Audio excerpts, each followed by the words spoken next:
Selamat pagi, salam sejahtera untuk kita semua, Bapak Ibu, saudara-saudari umat Katolik, dimanapun Anda berada. Jumpa kembali bersama kami dalam acara podcast Wahana Religi Obrolan Pagi Inspirasi Rohani dari Kementerian Agama Kabupaten Nunukan. Hari ini bersama saya sebagai moderator Julius Mei yang akan memandu jalannya acara podcast pada hari ini dengan seorang narasumber kita yang telah hadir bersama saya pada pagi hari ini, yaitu Bapak Paulino Haryanto Fernandes. Selamat datang Bapak. Selamat datang juga, terima kasih. Jadi sebelumnya itu saya mau memperkenalkan siapa narasumber kita ini secara singkat. Jadi Bapak ini adalah seorang CPNS, penyuluh agama Katolik yang sekarang ditempatkan di Kementerian Agama Kabupaten Nunukan. Jadi hanya sedikit saja perkenalan saya terhadap narasumber kita pada pagi hari ini. Setelah ini waktu dan tempat saya akan berikan sepenuhnya kepada Bapak narasumber untuk menyampaikan renungan singkat pada pagi hari ini. Silakan Bapak. Terima kasih atas waktu dan kesempatan yang diberikan kepada saya. Saudara-saudariku yang terkasih, pada kesempatan ini saya akan membawakan renungan singkat tentang mengenal tanda kehadiran Tuhan. Renungan ini saya ambil sesuai dalam bacaan Injil, yaitu Injil Matius bab 12 ayat 38 sampai 42. Sebelum kita masuk ke dalam renungan yang akan saya bawakan, baiklah kita sekalian mendengarkan bacaan Injilnya.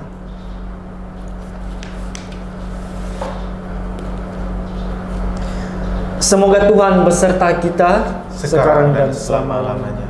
Inilah Injil Yesus Kristus karangan Matius.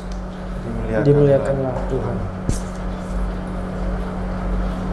Pada waktu itu berkatalah beberapa ahli Taurat dan orang Farisi kepada Yesus, "Guru, kami ingin melihat suatu tanda daripadamu." Tetapi jawabnya kepada mereka, "Angkatan yang jahat dan tidak setia ini menuntut suatu tanda. Tetapi kepada mereka tidak akan diberikan tanda selain tanda Nabi Yunus. Sebab seperti Yunus tinggal di dalam perut ikan 3 hari 3 malam, demikian juga Anak Manusia akan tinggal di dalam rahim bumi 3 hari 3 malam. Pada waktu penghakiman, orang-orang Niniwe akan bangkit bersama angkatan ini dan menghukumnya juga. Sebab orang-orang Niniwe itu bertobat setelah mendengar pemberitaan Yunus, dan sesungguhnya yang ada di sini lebih daripada Yunus. Pada waktu penghakiman, ratu dari selatan itu akan bangkit bersama angkatan ini, dan ia akan menghukumnya juga. Sebab ratu ini datang dari ujung bumi untuk mendengar hikmat Salomo, dan sesungguhnya yang ada di sini lebih daripada Salomo." Demikianlah Injil Tuhan. Terpujilah Kristus. Bapak, Ibu, saudara-saudari umat beriman yang terkasih dalam Kristus, bacaan Injil yang barusan kita dengar tadi mengisahkan tentang beberapa ahli Taurat dan orang Farisi yang meminta sebuah tanda dari Yesus. Mereka sebelum meminta tanda dari Yesus, mereka menyebut atau memanggil Yesus dengan sebutan guru. Dan dalam permintaan mereka ini, dalam panggilan Yesus kepada guru, kelihatannya sopan, tetapi ada sesuatu yang tersembunyi di balik permintaan ahli Taurat dan orang Farisi ini. Dan sesuatu yang tersembunyi itu sebenarnya adalah mereka mau mencobai Yesus. Mengapa saya katakan demikian? Karena Yesus dalam seluruh kehidupannya melalui pengajaran maupun mujizat-mujizat yang dia berikan, itu sudah banyak yang Yesus buat. Sudah banyak tanda atau mujizat. Tetapi justru mereka, ahli Taurat dan orang Farisi, masih meminta tanda lagi. Ini berarti mereka hanya mencari alasan untuk menolak Yesus. Dan sebenarnya kalau kita dalami lagi, tanda apakah yang mereka harapkan? Tanda apakah yang ahli Taurat dan orang Farisi harapkan dari Yesus? Orang buta melihat, Yesus sudah memberikan tanda itu. Orang tuli mendengar, juga sudah Yesus buktikan. Setan takluk dan diusir, sudah. Orang mati bangkit, sudah Yesus lakukan. Sebenarnya apa lagi yang kurang? Di sini mungkin kita bertanya, apakah masih perlu tanda lagi? Dengan sikap seperti ini, Yesus bahkan mengatakan mereka sebagai angkatan yang jahat dan tidak setia. Tanggapan Yesus terhadap permintaan mereka adalah justru mereka akan diberikan tanda Nabi Yunus.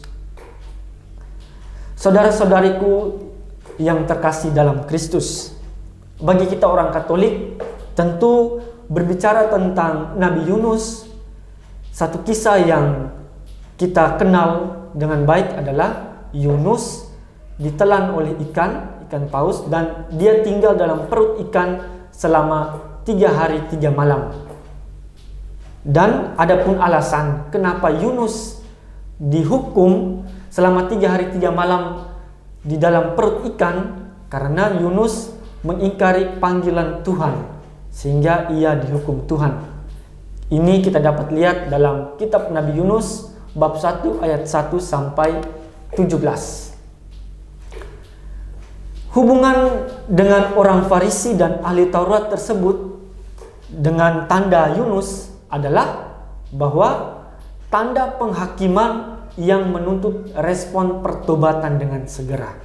Jadi tanda yang diminta oleh orang Farisi dan ahli Taurat dan mereka ditegur oleh Yesus sebenarnya adalah teguran itu adalah teguran pertobatan. Tanda Yunus adalah respon pertobatan segera dari ahli Taurat dan orang Farisi. Mereka mendapat teguran yang sangat keras dari Yesus. Jika mereka tidak melihat keagungan, tanda dan mujizat yang dibuat oleh Yesus, sebenarnya tidak ada tanda apapun lagi yang dapat membuat mereka melihatnya, kecuali tanda penghakiman terakhir. Saudara-saudariku yang terkasih dalam Kristus,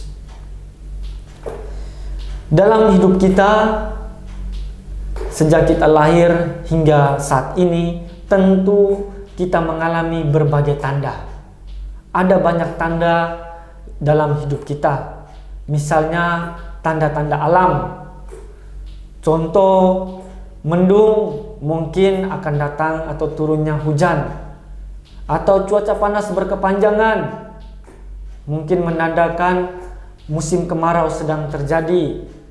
Atau misalnya matahari terbit menandakan hari baru yang akan kita mulai lagi, dan berbagai tanda yang kita alami dalam hidup kita.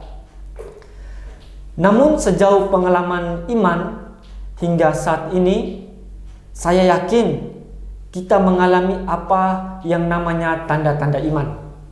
Secara pribadi sebagai orang beriman maupun secara komunitas sebagai anggota gereja, kita tentu mengalami tanda-tanda iman melalui ekaristi, melalui doa, melalui perjumpaan dengan sesama maupun Tuhan.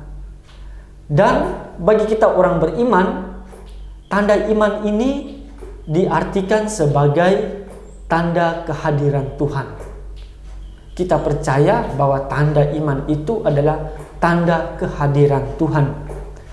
Karena itu dalam bacaan Injil Matius bab 12 ayat 38 sampai 42 mau mengajarkan kita untuk menyadari tanda kehadiran Tuhan dalam setiap derap langkah hidup kita. Kita tidak harus menantikan atau meminta-minta tanda itu seperti orang Farisi dan ahli Taurat tadi. Dari sikap Yesus terhadap permintaan tanda dari ahli Taurat dan orang Farisi, kita belajar bahwa untuk percaya pada Yesus, kita tidak menuntut syarat tertentu. Mengapa?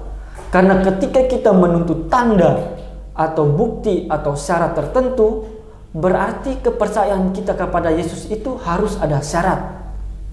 Dan itu berarti sama dengan ketidakpercayaan. Sedangkan Tuhan mencintai kita itu adalah tanpa syarat.